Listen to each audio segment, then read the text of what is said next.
आया। अश्विनी श्रीवास्तव साहब, एक डिफेंस एक्सपर्ट के तौर पर क्या आपको लगता है कि यूरोप के अलग अलग देशों में हालात वाकई लगातार बिगड़ रहे? देखो अनुराग, एक बात तो समझनी पड़ेगी कि जो आतंकवाद पूरे वर्ल्ड के अंदर तो फैल, और आतंकवाद पूरे वर्ल्ड के लिए खतरा है, चाहे वो इस्लामिक स्टेट हो या अल कायदा हो, कहीं ना कहीं दहशत जैसे मोहम्मद जो कि पाकिस्तान ने पाला।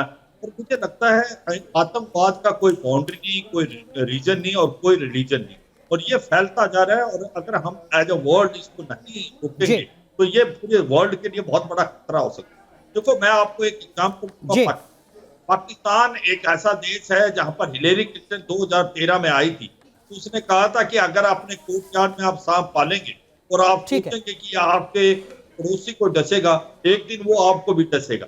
तो आज पाकिस्तान के साथ समय आ गया है कि वो सांप को डस रहा है, एज अ तहरीके तालिबान पाकिस्तान बन।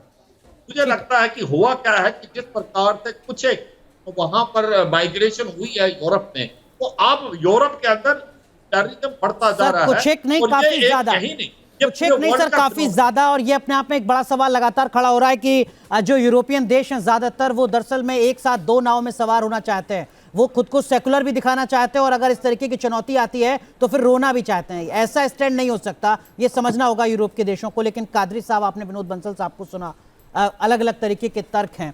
अगर कहीं पर भी इस्लामिक कट्टरपंथ की झलक देखी जा रही है तो वो तो अफसोसजनक है ना सर, उसकी तो निंदा होनी चाहिए। देखिए सर, जिस तरीके से पेश किया जा रहा है इस्लाम को, चाहे वो आईसिस हो, चाहे वो जैश हो, हमारे पास यहाँ पर जो आतंक फैलाते हैं, ये लोग ख़तई तौर पर इस्लाम की तालीमात, इस्लाम की टीचिंग्स पर ख़तई तौर पर नहीं है। हम आपसे खुलेआम ये बात कर रहे हैं, क्योंकि इस्लाम वो मज़हब है जो आतंकवाद के खिलाफ है और जो फसाद करता है उसके खिलाफ है।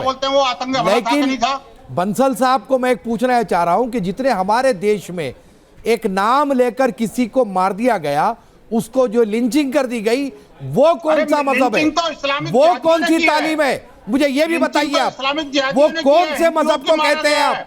देखिए सर, कोई मजहब आतंक नहीं सिखाता, ना हिंदुइज्म सिखाता, ना इस्लाम सिखाता, लेकिन उसके मानने वाले ये गड़बड़ करते हैं, उसके टीचिंग्स को मानने बगैर गलती करते हैं। ये बात को आपको मानना होगा। आज उसका विक्टिमाइज कर। विनोद बंसल साहब ने सीधा आपसे सवाल किया कादरी साहब कि हमास की निंदा करते हैं या हमास के साथ खड़े? अरे साहब, हमास के साथ क्यों खड़े रहेंगे हम, बताइए। वो क्या फलस्तीनियों के हमदर्द नहीं है? वो फलस्तीन को नुकसान पहुंचाने वाला हमास है हमारी नजर में। हम तो हमास के साथ खड़े हैं। दानिश कुरैशी जो नए आंकड़े आए हैं वो बता रहे हैं कि 2050 तक सबसे बड़ा धर्म मजहब अगर होगा, खासकर यूरोपियन कंट्री में, तो वो इस्लाम होगा। अब ब्रिटेन और फ्रांस में ईसाइयों की संख्या 50% से कम हो जाएगी। एक बड़ा तबका है उन तमाम देशों में जो मानकर चल रहा है कि अगले 2 दशक के बाद हालात बिगड़ने जा रहे हैं। और इसी के चलते प्यू रिसर्च का एक सर्वे जो कहता है कि इस्लामिक कट्टरपंथ को लेकर जो डर है वो यूरोपियन देशों में और ज्यादा बढ़ता जा रहा है।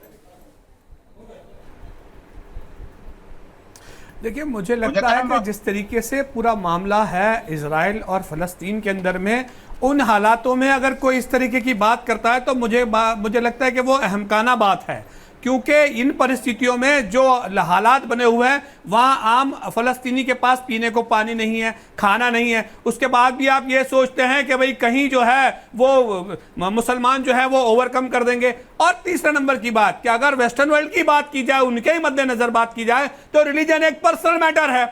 अब उसके अंदर में लोग अगर अपनी इत्तेफाक रखते हैं तो मुझे लगता है कि वो उनका मैटर है। सवाल हमारा ह्यूमैनिटेरियन ग्राउंड जो मजबूत होना चाहिए था, आज के माहौल में इसमें हम कितने सटीक हैं, इस पर हमारे पास कोई जवाब नहीं है। अनुराग जी, मैं ये कहना चाहता हूं, देखिए कि ये बार बार जो है ना हमास की बात, ये जो इजराइल की तो बात कर रहे हैं लेकिन हमास की बात नहीं करते। मैं कहता हूँ हमास को वहां से हटा दीजिए ना, इजराइल के बाहर खत्म हो जाएगी।